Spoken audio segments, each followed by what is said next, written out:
그렇군요. 그러면 이제 본격적으로는 5월부터 시작해서 7월에 사실상 그 최혜병 사망 사건이 발생을 하고 예. 그 이후부터 본격적인 움직임이 시작이 된다 이렇게 볼 수 있을 것 같은데요. 네네. 그 실제로 7월 19일이 그 최혜병 사망 사건이 발생을 하고 그리고 나서 7월 28일 임성근 사단장이 이제 본인 의지에 따르면 사의 표명을 했다는 것이고, 예. 그리고 이제 사건의 순서에 따르면 7월 31일 대통령 VIP 경로설이 흘러나오고 네. 이제 이런 일련의 흐름들이 있는데 이 과정에서도 그분들과 소통하면서 아시게 된 여러 가지 정보들이 있으실 것 같은데 네. 그게 전화로 주로 소통을 하셨죠? 전화로만 소통했죠 그때는. 예. 예. 따로 뭐 만나거나 그런 거 없었고 사실은 이제 그거를 알게 된 것도 처음부터 그 당시에 뭐 이분들하고 긴밀하게 소통하면서 뭐 제가 그 정보를 알고 그런 게 아니에요. 네. 저는 이 사건이 있고 나서 사실은 뭐 안타까운 마음이었고, 네. 예, 그래서 뭐 그때 해병대가 막 모금 운동도 하고 그랬지 않습니까? 예. 그렇게 그냥 알고 있었는데, 네. 근데 어느 순간부턴가 뭐 갑자기 뭐 경찰에 이첩된 기록이 회수됐다, 네. 뭐 수사단장이 입건됐다, 수사를 받는다, 막 이런 예. 말들이 이제 나오는 거예요. 예. 그러면서 좀 의아하다고 생각을 했었죠. 예. 그리고 저 임성근 사단장하고 골프를 치기로 했던 예. 그거는 예. 잊어버리고 있었어요. 예. 예. 그리고 사실 제가 그때까지만 해도 임성근이라는 이름을 뭐 제대로 기억을 하고 그랬던 상황이 아닙니다. 네네. 그냥 포항 사단장 예, 정도로 생각을 하고 있었던 거죠. 근데 그러다가 그 수사단장 입건 항명죄, 막 항명 집단 항명 수괴 이런 뉴스를 보다 보니 예. 저거 그때 우리 골프 치려고 했던 그 사단장 아닌가 혹시? 예. 예. 그런 생각이 그런 예. 생각이 문득 그냥 들었죠. 근데 네. 그때도 근데 그냥 그런가 보다. 예. 하고 있었어요. 예.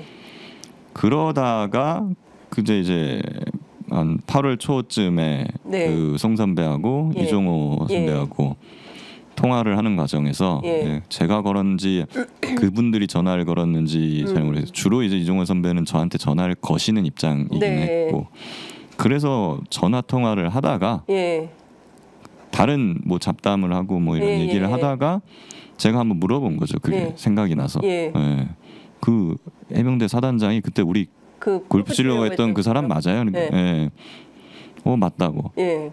그래서 뭐 어떻게 되는 거냐 그랬더니 아무 문제가 없다. 뭐 자기들이 사표 내지 말라고 그랬다. 네. 그리고 이종호 전 대표님도 뭐 자기가 VIP한테 얘기할 테니까 뭐 예. 사표 쓰지 말라고 그랬다. 예. 이런 말씀을 하시는 거예요. 그래서 예. 제가 그럼 VIP 쪽에서 이게 다 얘기가 된 거예요. 이쪽으로. 예, 그러니까 예. 자기가 그렇게 얘기를 했다고 말씀을 하시더라고요. 그러니까 물론 그때도 좀 충격적이기는 하지만 그 당시에만 해도 이 사건이 이렇게 커질 거라고 예상을 전혀 하지 못했던 때였어요. 네. 그러니까 저는 그렇구나.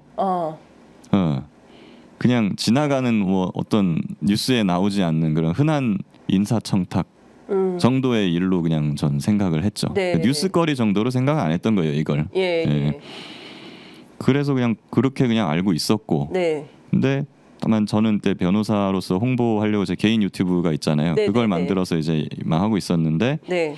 저도 홍보를 해야 되니까 네. 법률 영상도 올리고 근데 약간 시사 영상도 올리고 그럴 때였어요. 그러니까 네. 이게 그때 이슈가 있으니까 이거를 제가 영상을 만들어서 올린 거고. 근데 이제 이걸 보고 연락이 해병대 그 동기회, 네. 박정훈대령 동기회나 뭐 이제 해병대 예비역 연대 관련 멤버들 예, 연락이 예. 와서 같이 그때 활동을 하게 된 겁니다. 예. 가서 발언도 하고. 근데 하다 보니까 이게 정말 박정훈 대령이 그 법률 검토를 해봐도 박정훈 대령이 굉장히 억울하고. 네. 그리고 저는 사실 그 이런 내용 알잖아요. VIP 뭐. 네. 그러니까 박정훈 대령이 더 억울해 보이는 거예요. 안타까운 거예요. 예. 그러니까 이분 도와드려야겠다. 네. 그리고 또 좀 해병대 인맥이나 이런 걸로 알아보니까 박정훈 대령님이 평이 굉장히 좋으신 거예요. 후배들이나 선배들이나부터 굉장히 이 사람 원칙주의자고 법대로 하는 사람이고 신망이 있으신 분이 그러니까 더욱더 도와드리고 싶어졌고 그래서 그때부터 이제 이 활동을 하게 된 것입니다. 그렇군요. 자, 평범한 인사청탁 이 있었나 보다라고 생각하기에는 상당히 심각한 수준의 내용이 사실은 녹음 파일 가운데 있는데 그 중에 송모 씨하고 이제 대화하는 도중에 오히려 박정훈 대령을 이제 비난 또는 비판하는 내용이 나오지 않습니까? 뭐 그 땡땡이 오버한 거야. 그러니까 임성근 사단장보다는 박정훈 전 수사단장이 마치 오버해서 수사를 잘못한 것처럼 책망하는 이런 워딩이 있었는데 그 얘기를 들으면서 좀 이건 아니다 이런 판단을 하셨던 건가요? 그때는 저는 이제 변호사니까 법률 검토를 해본 결과 박정훈 수사단장이 한 게 맞다라는 생각을 갖고 있었기 때문에 송 선배가 이렇게 얘기했을 때는 저는 이렇게 설명을 드렸죠. 그건 그게 아니고 원래 법이 개정되었고 이러이러한 경우에는 지체 없이 이첩해야 되고 뭐 이런 설명을 드렸어요. 그랬더니 그래? 뭐 그러시면서 근데 또 제 설명에는 또 그래 이해는 하시면서도 심정적으로는 그렇지만 나는 대민 지원 나가가지고 무슨 군 작전단에 대민 지원 나가가지고 병사가 죽었다고 사단장이 책임을 진다? 나는 그건 아니라고 생각해. 이렇게 말씀을 하시더라고요.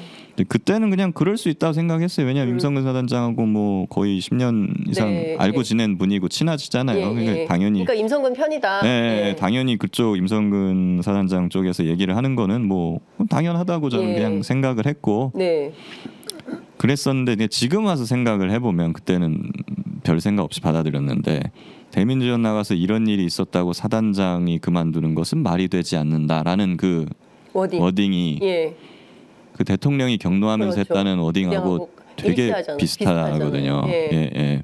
그리고 그 비슷한 워딩은 이종호 씨도 하지 않나요? 그 이종호 아닌가? 그건 나중에 다른 얘기에서 나오는 거고. 그래서 그 당시에는 그냥 넘어갔었는데 나중에 듣고 보니까 이게 좀 의미심장하구나 하는 생각을 다시 들어보면서 저도 그런 생각을 하게 됐고요. 근데 그때는 뭐 송 선배는 그냥 그런가 보다 하고 그냥 그러면 됐고 뭐 저는 그냥 제 일을 하면 되는 거고 그때만 해도 한 2, 3개월이면 이 사건 그냥 다 일단락 될 줄 알았어요. 이렇게 커질 거라고 생각도 못했죠. 그러니까 저는 그냥 제 활동을 하고 송 선배는 그냥 송 선배님대로 활동을 하고 그러시면 되는 거 아닌가. 그런데 그 인사청탁과 관련해서는 상당히 좀 위중한 대목들이 많이 나오지 않습니까? 첫 번째로 군인사 관련해서 임성근 사단장을 뭐 원래 뭐 별세개 달아주려고 했던 거거든. 그리고 이제 해병대에서 별 4개 나올 거야. 내년에 나올 거거든. 이런 얘기를 이종호 씨가 실제로 하는 대목이 있고요. 그다음에 경찰과 관련해서도 MBC 취재 결과로 확인됐지만 결국 그 별 2개를 달아주게 됐다라는 거 아니겠습니까? 그분이 무슨 여러 가지 문제가 있었음에도 불구하고 그러면 경찰군 아니에요? 승진은 안 됐어요. 안 됐어요. 하여튼 그러면 경찰 인사, 군 인사 뭐 골고루 개입하고 있다라는 정황이나 이런 것은 그 김 변호사님 녹음 파일을 통해서 확인이 되는 정황 아닌가요? 그래서 저도 사실은 그런 것들을 다 보면서 이제 이종호 전 대표가 상당한 영향력이 있나 보다 하고 저는 생각을 하게 된 것이고 그리고 무엇보다도 김건희 여사와의 친분과 관련해서는 이분이 뭐 수행원 이름도 얘기하고 요즘 근황이 어떻다 뭐 이런 얘기도 하고 하셨지만 우리가 그것을 결정적으로 믿게 된 것은 이분이 도이치 사건에서 일단 유죄 판결을 받으셨고 거기서 김건희 여사의 계좌 관리자였다라고 인정이 됐잖아요. 그게 다 이제 뉴스로 나와 있는 상황이었기 때문에 굳이 그 김건희 여사와의 관계를 누구도 의심을 하지 않았고 질문도 할 필요가 없었죠. 그러면 그 멤버들끼리는 이종호 전 대표는 이 정권과 상당히 막역한 신뢰관계를 갖고 있는 분이다. 본인 허풍쟁이라고 주장을 하고 있긴 한데요. 저는 그렇게 당연히 생각을 했고 뭐 여러 가지나 뭐 이런 알려주는 정보라든가 뭐 행동이나 이런 걸 봤을 때 상당히 뭔가 이 사람은 깊은 관계가 있는 사람이다라고 이제 인식을 하게 됐죠. 적어도 관계 자체는 명확하다. 다만 뭐 그 안에서 이 사람이 그 이너서클 안에서 몇 등인지는 뭐 그런 건 모르겠지만 어쨌든 그 안에 들어가 있는 사람인 거는 확실하다.